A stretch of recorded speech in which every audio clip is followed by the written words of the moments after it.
like very viscous cheese. This is crazy.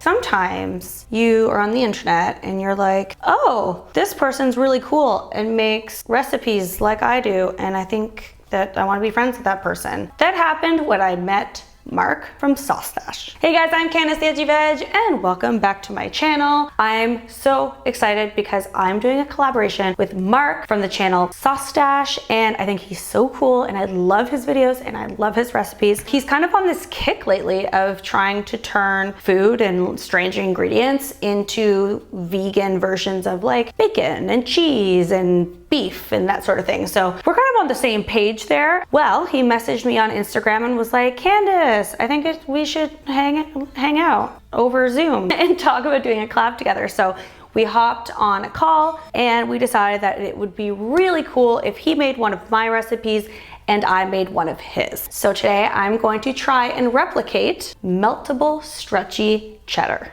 All right, at first, when I watched this video, I don't know why, but I thought it was more complicated than it actually is. I don't know if I just wasn't fully paying attention, which does happen when I watch things. I tend to multitask. But this is actually quite an easy recipe. Aside from the mushroom powder and the lactic acid, it's all really simple ingredients that you can find in most places. And then for the lactic acid and the mushroom powder, you could probably go to an Asian grocer or order it online. What we have here are carrots, and that is for color. So we're going to make like a carrot juice to, you know, dye our cheddar. For umami flavor, we have some olives, salt, lactic acid, and mushroom powder. So there's a mushroom seasoning that you can buy, and it's very popular or you can find it in a lot of Asian grocers and specialty grocers, which is really where I love to shop anyway because they have everything. Thanks to this state of the world, I did not have access to that.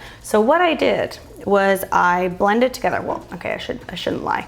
I didn't do it. Molly did it. Molly blended together dried mushrooms and a little bit of MSG. So that's the same type of thing as mushroom seasoning, and I messaged Mark and I told him what I was going to do, and he was like, that should be perfect. So there we go. We have some coconut oil, exactly like a lot of my cheese recipes, cornstarch, and potato starch, and this will help it to be nice and cheesy and kind of like that stretchy consistency, and it should also help it melt. And then I'm going to do my little spin on it after we've tasted it.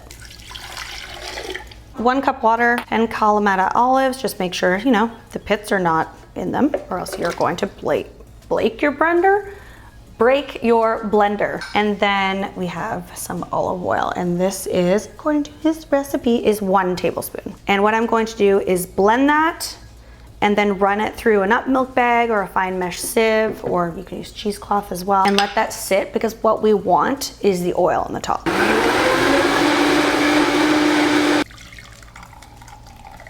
So you want, you know, that oil, so I'm just trying to, without pushing it through too much, you know, get some of that oil out of there. Okay, now I just kind of put the nut milk bag over the sieve just so that there is some structure and it doesn't just fall in. And then again, with the spoon, kind of help it through.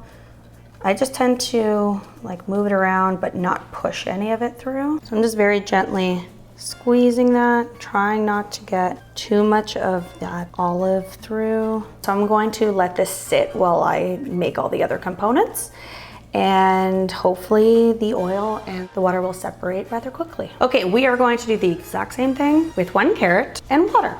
And what this is going to do is give it that orange color that we want in a cheddar style vegan cheese. Literally the exact same thing, adding the water, pushing it through the sieve first, then the nut milk bag to make sure that there's no like pieces in it, and then we'll move on to the spicing. The dogs are very excited about the fake cheddar cheese recipe. All right, the next thing that we need to add is the spices to help get like a nice umami flavor and that kind of sour flavor that we will get from the lactic acid. So this is the lactic acid. It kind of just looks like salt. It's sour. So when I talked to Mark, he said, You know, it can be sour, so you can use less if you need to. So I'm going to start with 1 teaspoon. His recipe says 2, but I'll taste it and kind of go as I need to and add more. And then the mushrooms. So this is the mushroom and MSG. If you don't like MSG, you're sensitive to MSG, you can leave that out, that's fine. So just mix that all together. And now you wanna set that aside. So we have our 3 components here. Now I'm going to melt my coconut oil. This is 3 tablespoons. I'm just going to do it in this tiny pot. I don't have a microwave, so I can't do it in that. So what I'm going to do is add my carrot juice, and then I'm gonna kind of skim a tablespoon of the fat off the top and add my seasonings and just whisk them together. If you are sensitive to my whisk, now is a great time to take your earbuds out. Okay, now I'm going to go ahead and add my lactic acid and my mushroom and then the salt. Right, I'm going to give that a whisk. So because of my mushroom powder, I do have a little bit of this debris in here. So what I'm going to do is I'm going to heat this. That way we can get that mushroom flavor into the mixture. And then I'm going to strain it one more time to get those kind of chunks of mushroom out. Okay, I'm just going to, like I said, strain this through another sieve, just because I don't want my cheese to have these pieces in it, obviously. So I have this over a low heat. So what I'm going to add in is cornstarch and potato starch. So 1 cup of potato starch and 1 tablespoon of cornstarch. And then I'm going to add the potato starch as well. Because starches tend to clump, I'm trying to like slowly, while I'm whisking, add them in. Like, see how that happened? It's very clumpy.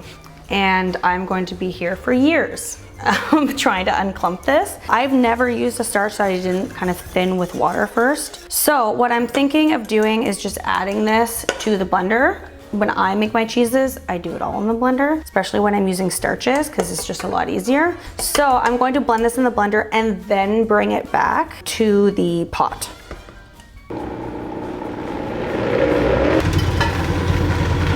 So what we have here is a very thick, very viscous cheese. This is crazy. His was more of a pale yellow. Mine is not so much pale. It's kind of like a bright orange. I still have a couple chunks in it, so we're just gonna work those through, but I think this is more or less ready to go into the mold. I'm gonna give it a little tasty taste.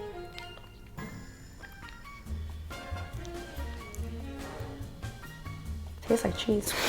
There's definitely like a sour kind of aftertaste on the tongue there at the end, but it's very cheesy.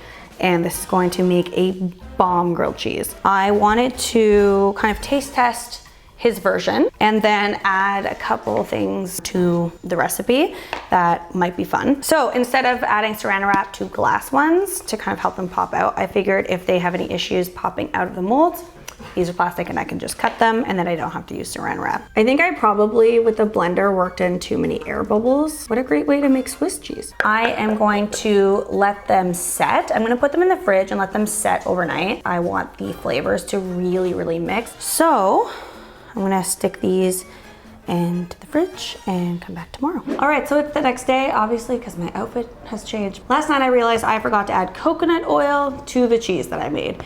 So it was very late and I didn't want to do it at midnight. So Molly made Mark's cheese for me, according to his instructions, adding coconut oil.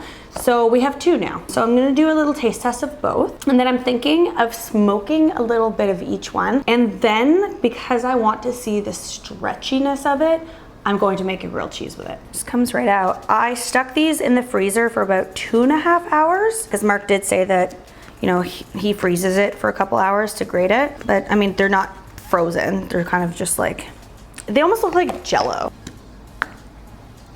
Ooh. So Molly did this one over the stove with a whisk, not with a blender. And I think that that definitely makes a huge difference. I blended the heck out of this. So you can see that from the bubbles. So there's bubbles throughout. There are no bubbles here really. But this ended up with a tougher cheese, like, which also could be because of the coconut oil, but I think definitely also because of the blending. And this one is a little bit softer. I already am thinking about ways that I could turn this into a mozzarella. It's really cheesy. The texture's a bit off because of the coconut oil that I forgot to put in. But the flavor's there, and like, yeah, it's definitely, I think it's going to be really nice when it's melted. This one's creamier. It's definitely creamier. It's really good. Oh, there we go.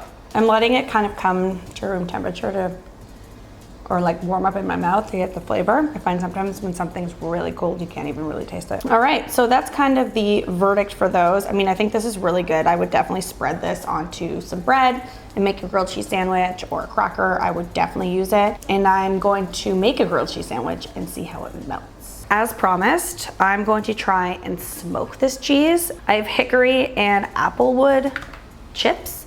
I'm going to do the hickory, I think. I don't know why it's just calling to me. I'm just using my smoking gun and a cloche. If you don't have a cloche, but you have a smoking gun, you can just use like plastic wrap or something with a lid to put it in there. And I think I'm going to let it sit for about 12 minutes. Yeah, baby. Ooh, the smoke here.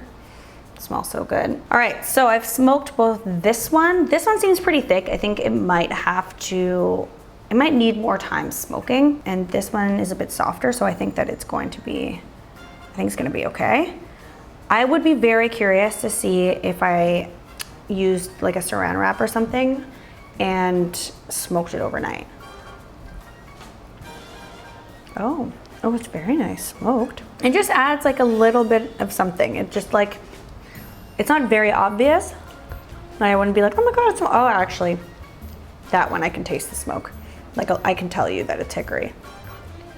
But on this one, it just kind of rounds out the flavor. It's very good. I would definitely spread this all over a cracker, make a grilled cheese with it.